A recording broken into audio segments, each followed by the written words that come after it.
Hi, I've just covered this video in a previous video I've made, which was made earlier today, and this one's being inspired really by a BBC Horizon programme titled Why Did I Go Mad?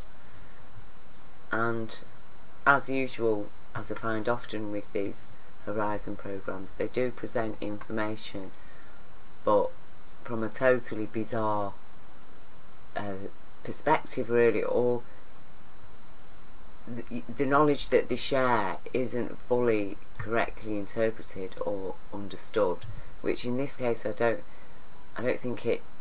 I think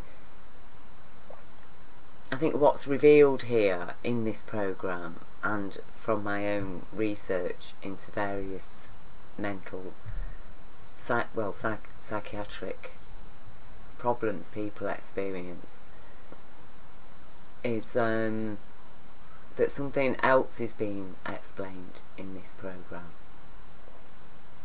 And in this case, you know, there's 3 people that are focused on. All of them have suffered severe childhood trauma. The 2 women have suffered sexual abuse as children. The male has suffered repeated physical beatings, you know, trauma, really was terrorised basically. And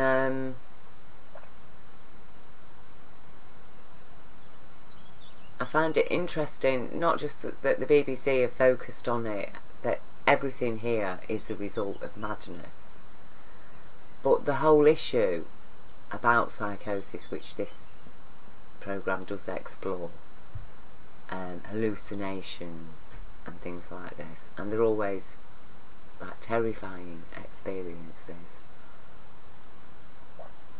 And for a long while, you know, I was prepared to accept that what I'd witnessed of the light being could have been the result of a psychotic episode. Okay.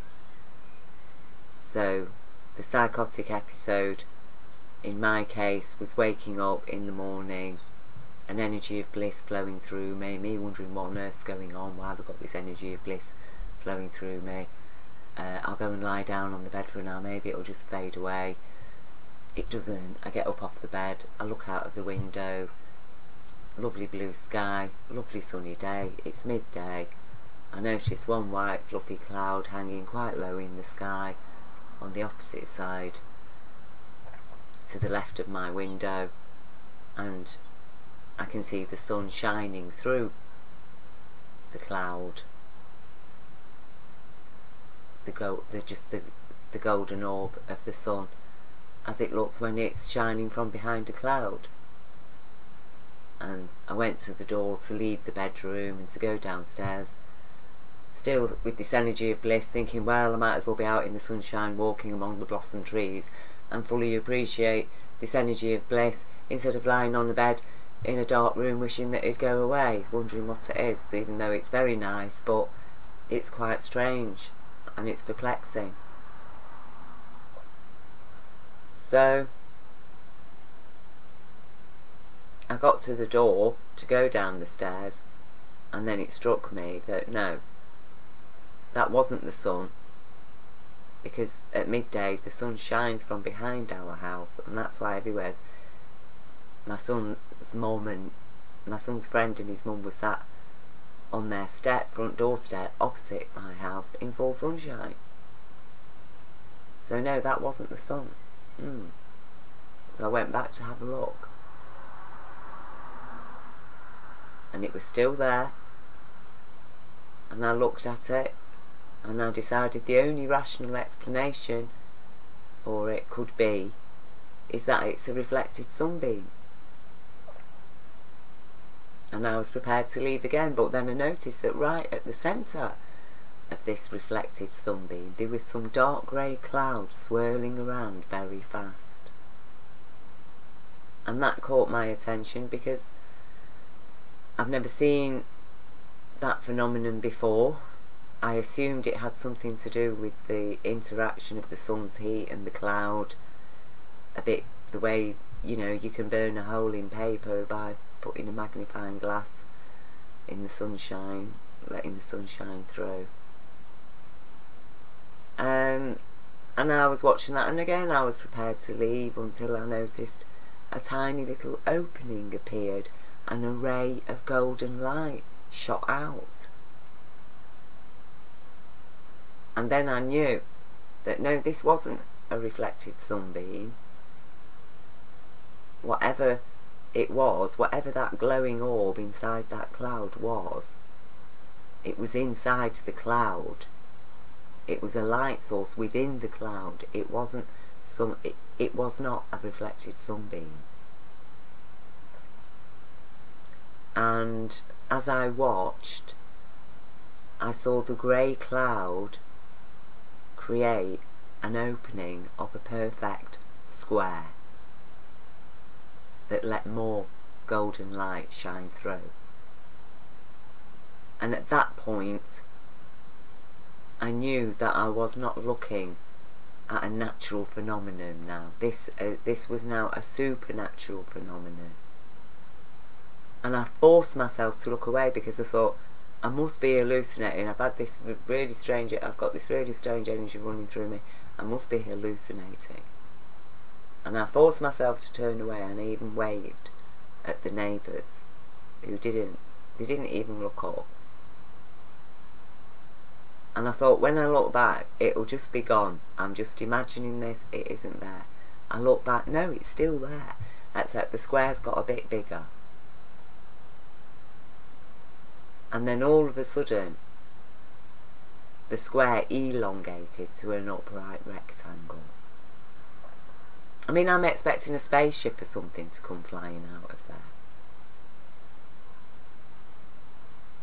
And as soon as the square had elongated to an upright rectangle, a head lifted up and an arm at either side of it.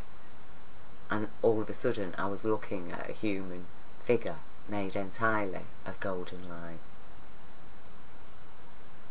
And again, I forced myself to turn away because I thought, I must be hallucinating.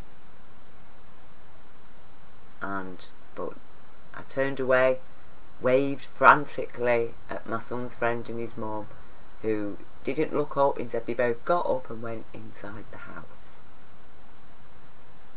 And I thought, when I look back, it won't be there, it will be gone. And I looked back, and there the figure was. And I looked back just in time to see the last bits of folds in a robe being etched by grey cloud that had defined facial features and long wavy hair past the shoulders. And I was just watching the last bit of grey cloud depicting folds in a robe. And I was astonished and actually delighted and very surprised, you know. And then all of a sudden, arms down, head back to rectangle, shrunk back down to square, square shrinks, back to the pinhole, grey cloud covers up the pinhole. Suddenly the orb starts to fade in the cloud, the whole cloud dissipates. The energy of bliss continues until late in the evening when it starts to subside.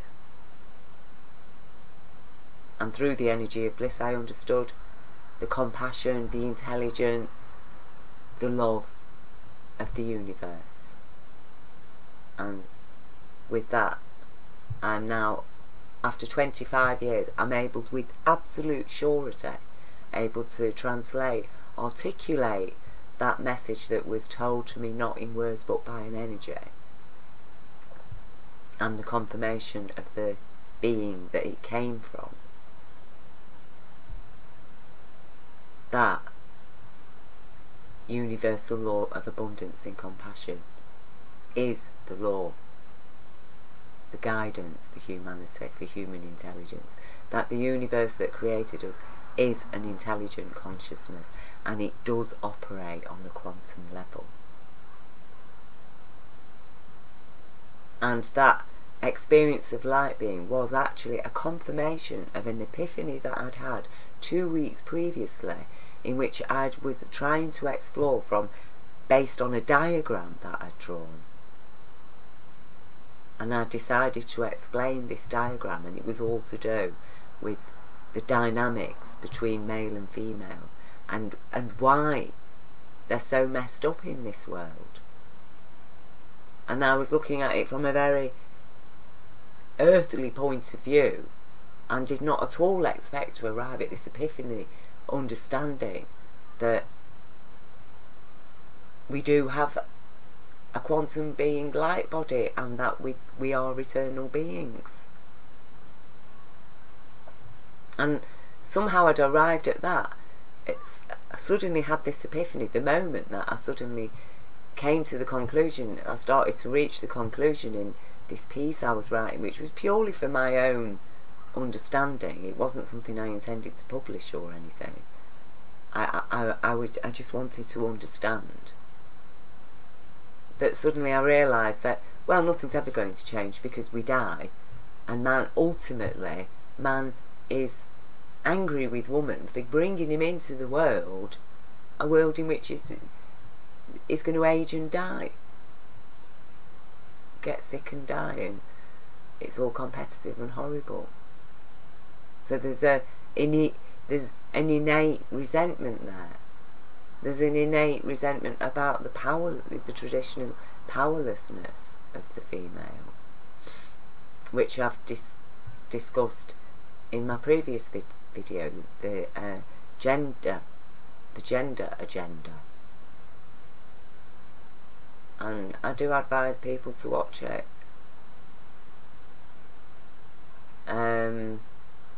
Because it's a serious imposition on our psychology, on our understanding of ourselves.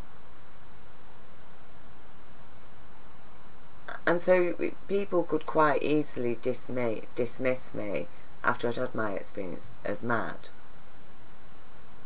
And noticeably, people who had dismissed also when I talked about the childhood abuse I suffered were saying, oh no, you couldn't possibly have suffered all that, you'd have ended up in a psychiatric unit, you wouldn't be at Polytechnic studying history,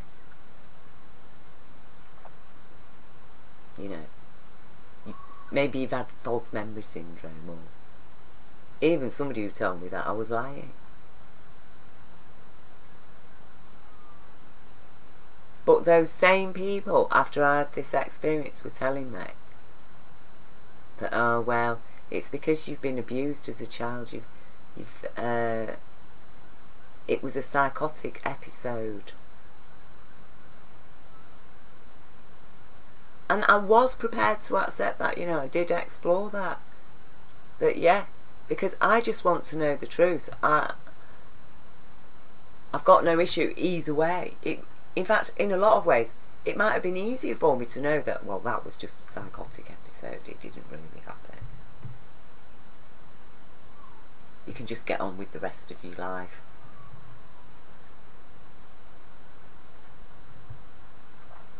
What you understood from it, it was all a psychotic episode.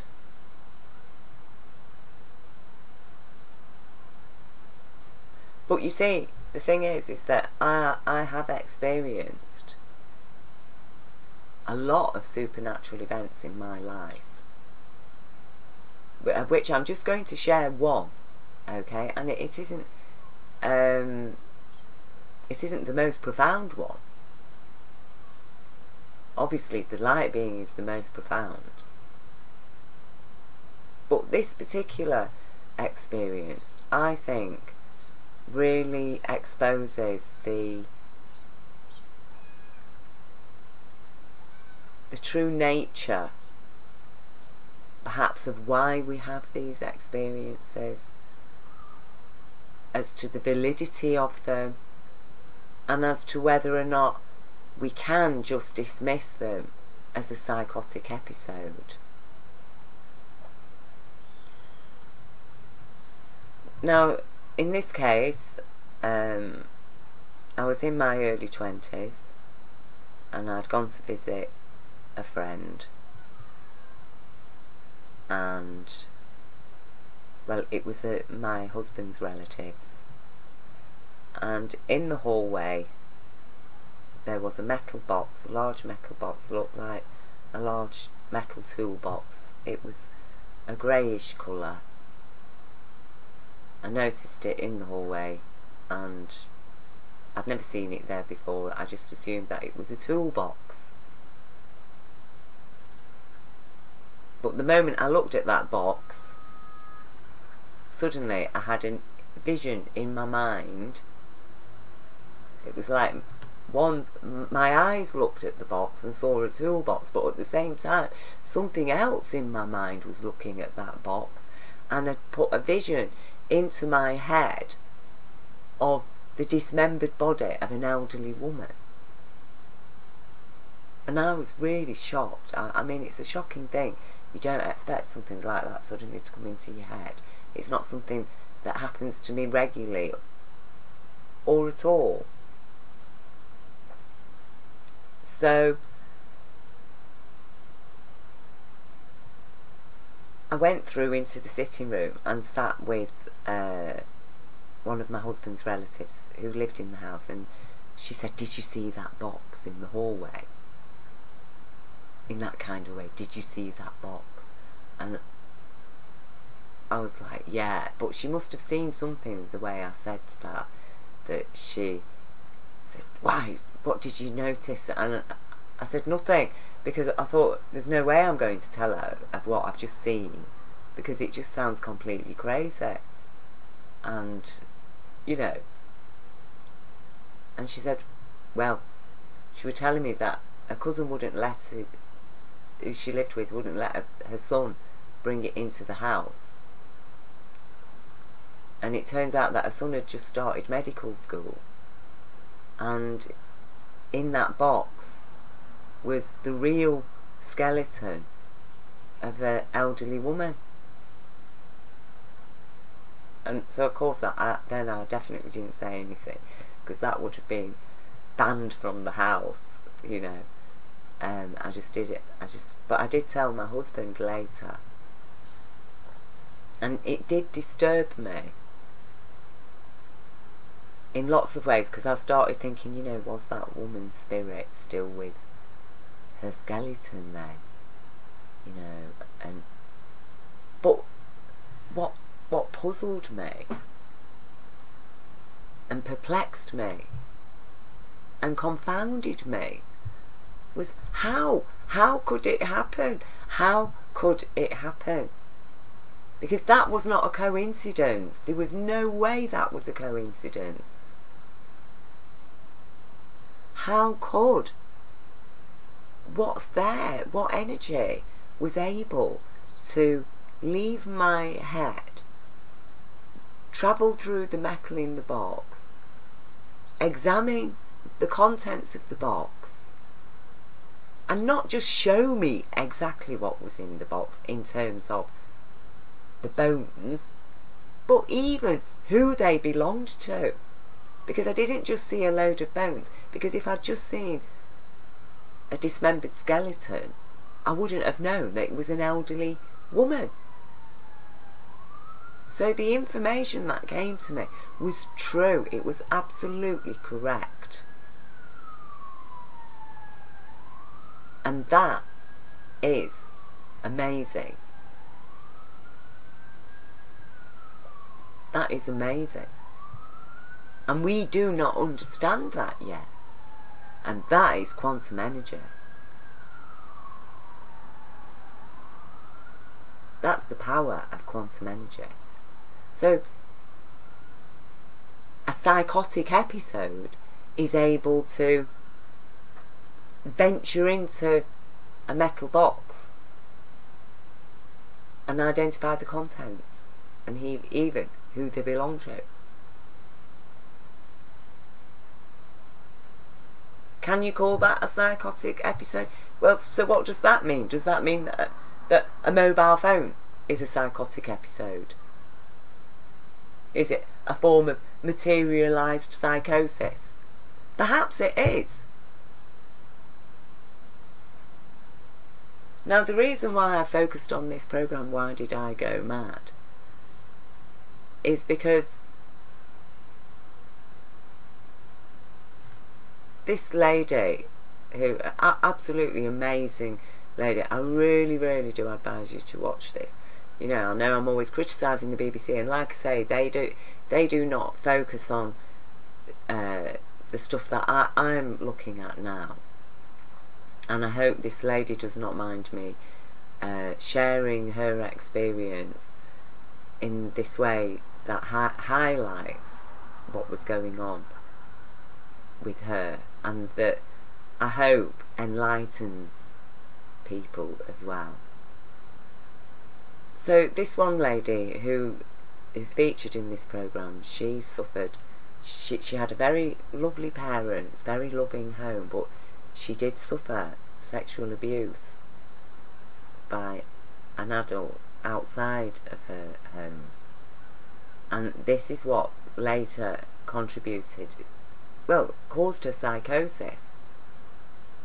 And she was in and out of mental health hospitals for years and on all kinds of medications, which eventually she came off and started to get therapy to actually address these voices that would be talking to her.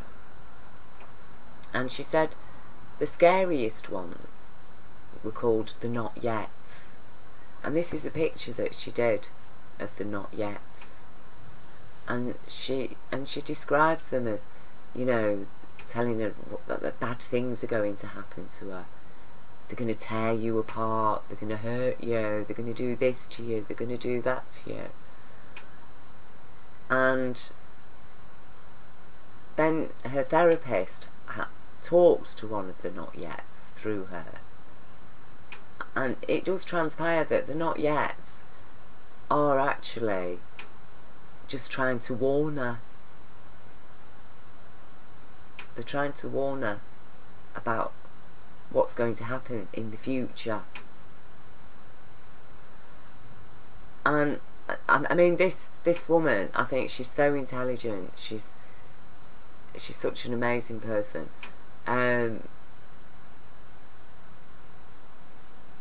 She then was able to lose her fear of them and understand that they're trying to guide her.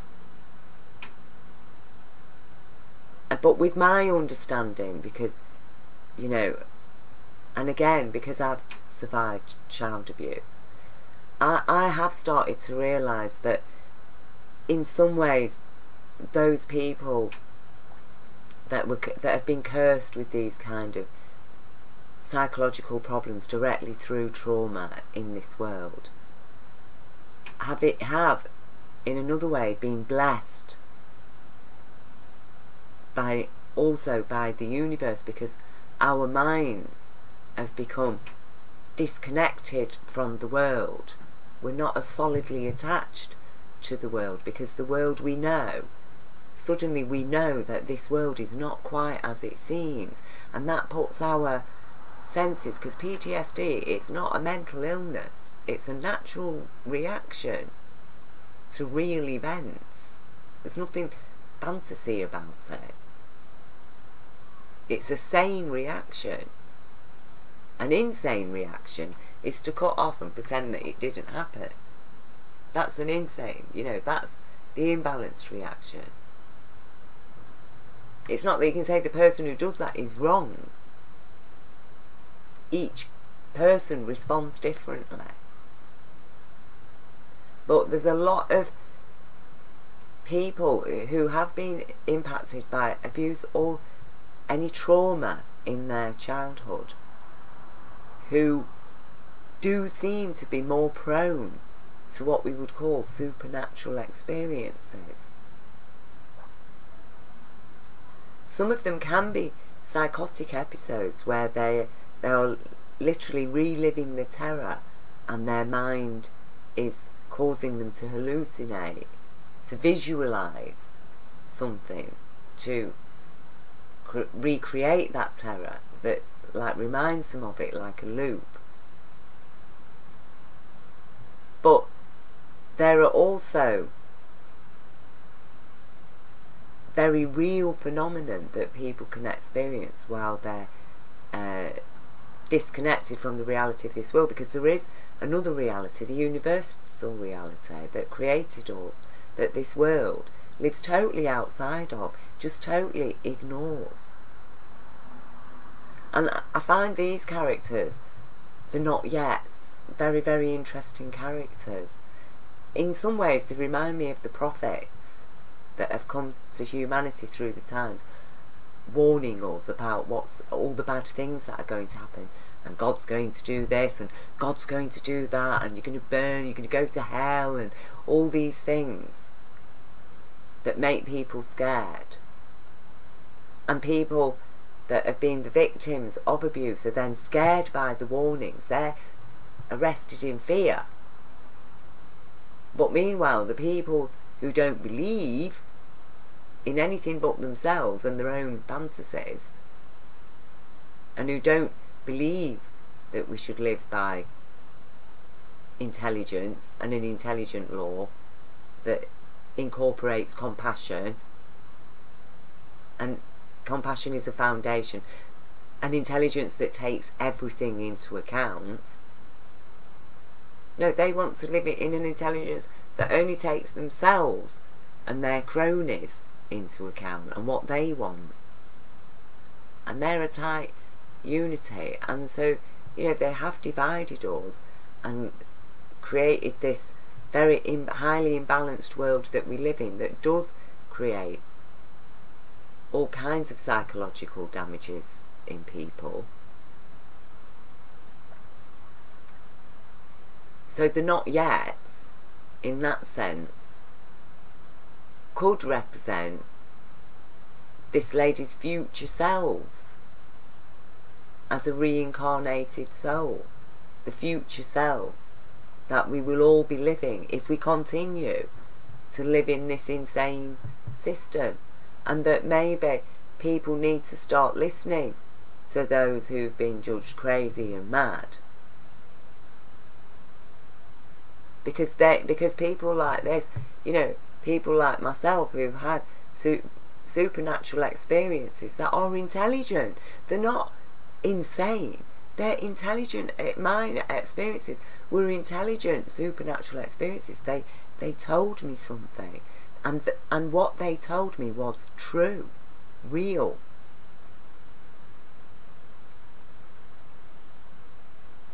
That must be important. Surely it needs to be of importance. Surely it's news into human consciousness. But people are very addicted and connected to the mainstream media news, which is the news. But all that news is of the kind of consciousness that creates the kind of problems, psychological problems in people that this programme covers. This programme focuses on, you know, why did I go mad? Did these people really go mad? Did they actually get sane and have a hard job staying sane, or having anyone even understanding what's happened to them fully? Because they're living in a world that does not understand really what a child is, what a human is. Because if the world really did understand that much, like I say, you know, you wouldn't have all these Cambridge graduates and professors and what have you, just one after the other, judges, that poetry, all from Cambridge. Okay. We wouldn't have them, the amount of professional, educated people sadistically abusing children. And when that's the ruling consciousness, and you've got the not yets warning you what they're going to do, and that, I think that's really significant. She was scared of them. She was thinking, you know, that they're telling that that's what they've got planned for her. But no, but once she was going through therapy, she realised they were trying to protect her. But we can't be protected by fear, can we? And that's how she got through her fear. And that's what we've got to do. We've got to face the fear and understand that we are right and the universe is with us. We need to put our faith in universal law and have faith in our universal light being self as an eternal being, and know we are not going to allow our planet to be governed by this present insane consciousness that even the not yets are coming to warn us about. And the whole idea of prophecy, again, people have misunderstood the prophet saying bad things are going to happen, you're going to get really hurt, it's going to be really terrible.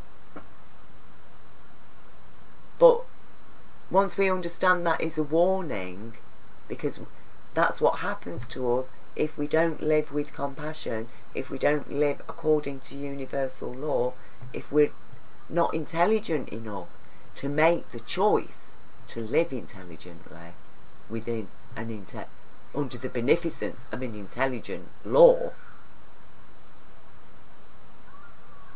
then we are going to be living in insanity, and life will be about a competition, and it will lead to hell, and it will hurt, and it will be terrible, and it will eventually destroy, it will make itself extinct, because stupidity cannot survive. Life is intelligent. It's either intelligent by design, according to its species and its instincts of a preset program of how to live, or it's intelligent because it can override its instincts in favour of operating intelligently through understanding and guidance of what's right and what's wrong. And once we understand that fundamentally we need to live with compassion,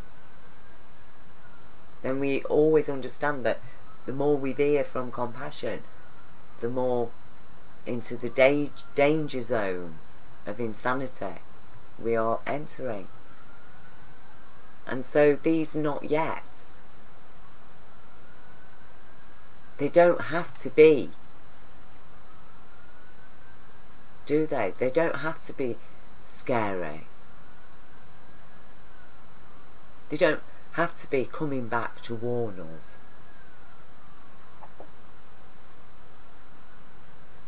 Because we are aware.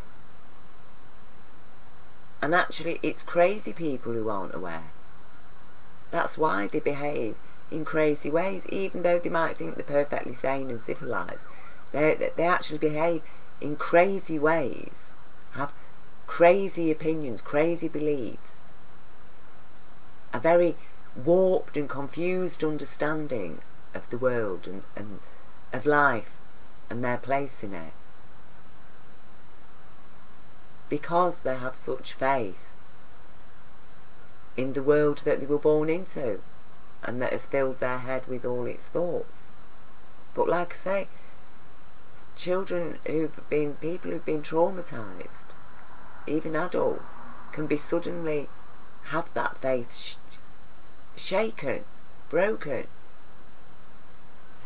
Reality starts slipping through, and with no guidance, and in a world where nobody understands, and people are abusing children, and in fact the more educated and powerful they are, the more likely they are to be doing it, and to be committing the very worst kinds of abuse.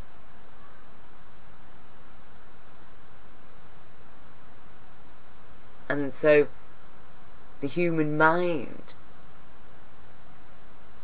fragments. And as they say, when one door closes, another door opens. The door of trust and faith in this world got closed. It gets closed on some children. and other doors do open. Some of those doors lead to addiction and more abuse.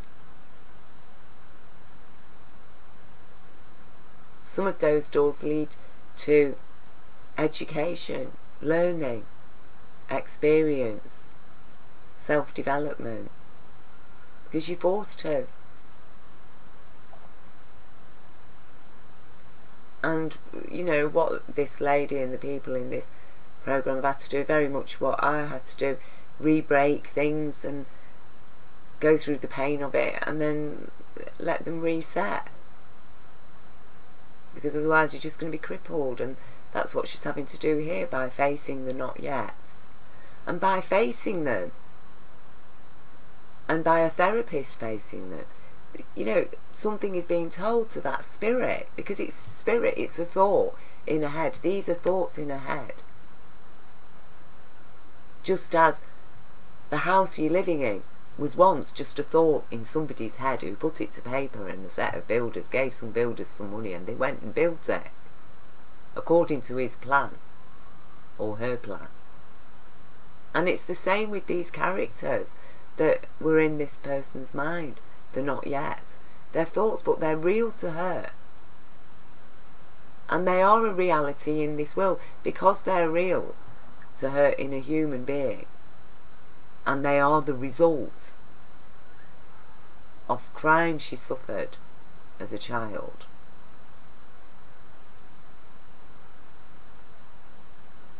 And they do represent something. They represent something of our world. And the impacts that we're living with. The impact of consciousness. What kind of consciousness has got horrible things planned for the children of tomorrow? Because the not yets are really the children of tomorrow, aren't they? And if I'm not wrong, and we are all reincarnated, then we are those not yets, aren't we?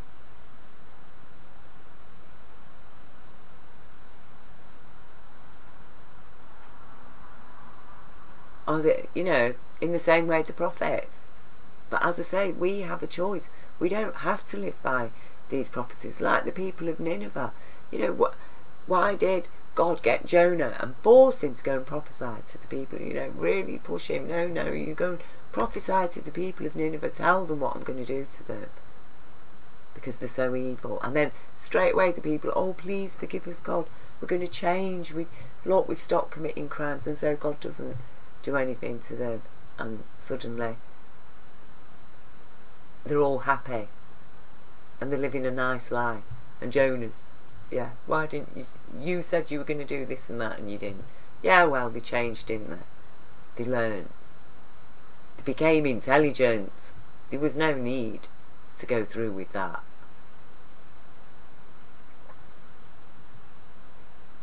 The prophecies they are a warning, and the horrors that they share, they're not a punishment, they're just the reality of cause and effect, action and reaction. That's what it is. The law. You break universal law of abundance and compassion that is specifically designed to support and favour human intelligence, and in order that we live happy and balanced lives and don't destroy our planet,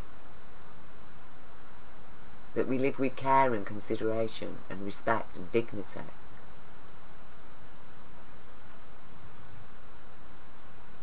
You know, we can't ignore that law and expect to experience anything good. And though mad, crazy people will try to entice humanity with this and that and all its things, and they have done for centuries, managed to persuade people, even that they can go and kill people as long as they go and pay the church some gold, and then the Pope will forgive them. You know, that's how crazy people can be made. Freedom, we all want freedom. Freedom to do what? If if you ain't got freedom to live with respect, that's not freedom. That's just chaos. And we don't live in a chaotic universe. Thank goodness. Otherwise this earth wouldn't be able to survive in it. And so we do need to I think open our minds up now. We can't just keep dismissing the supernatural experiences and the intelligence, universal intelligence, as a myth and a fantasy and a fiction. The quantum reality is a reality. It is here. It does explain everything. The universe is intelligence. And we need to understand that and get strong with the knowledge, because that's where the power is, with the truth, with the knowledge. And as I say, everything that light being I understood from witnessing the event of light being that happened, has been confirmed, and the experience itself confirmed my understanding. That was through a natural process of trying to understand the reality of the consciousness that I'm living in, and the understanding that the abuse survivors, the trauma survivors, are connecting with, and we can't keep pushing that out as if it all into the twilight zone, along with child abuse as well. Keep it all in the twilight zone. We've got the secret family calls. They'll deal with it, the secret family calls. And who's dealing with the reality of universal light and universal law, universal intelligence? The secret churches. Because it is all a secret, really, isn't it? Because nobody really understands who God is. But joy, isn't it, is intelligence, the universal light that operates in our consciousness. Photons, electrical charges, light, energy. In a thought, I can be anywhere in the universe at any moment, in a thought that can move faster than the speed of light. That's quantum energy.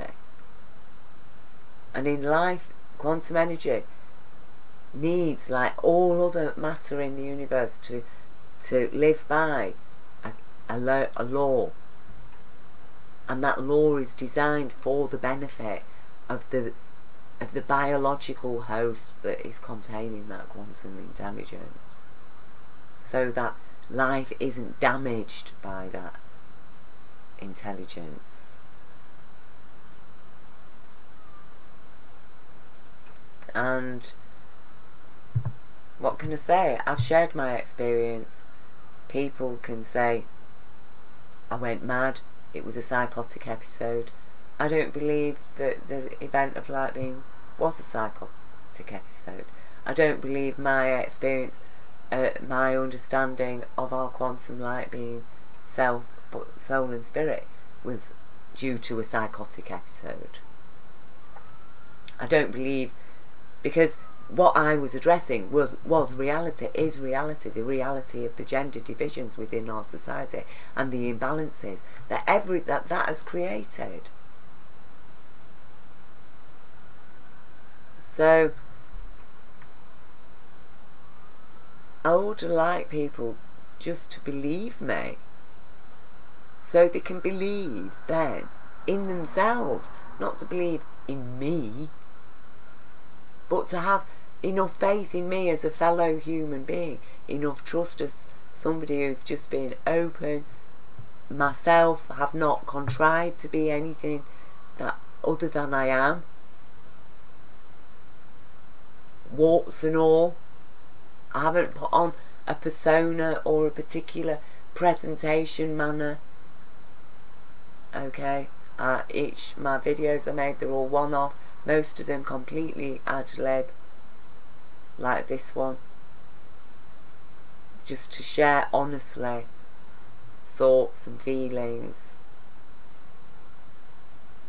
to reach out to people. Do you feel that too? Have you had a supernatural experience? Do you believe it was just a psychotic episode, or was it actually something real and intelligent?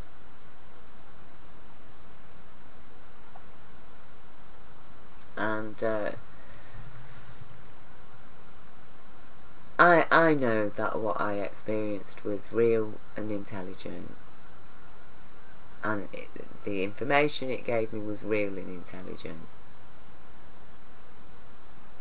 From, you know, the light being, definitely, and even the supernatural experience of what I now know is called remote viewing.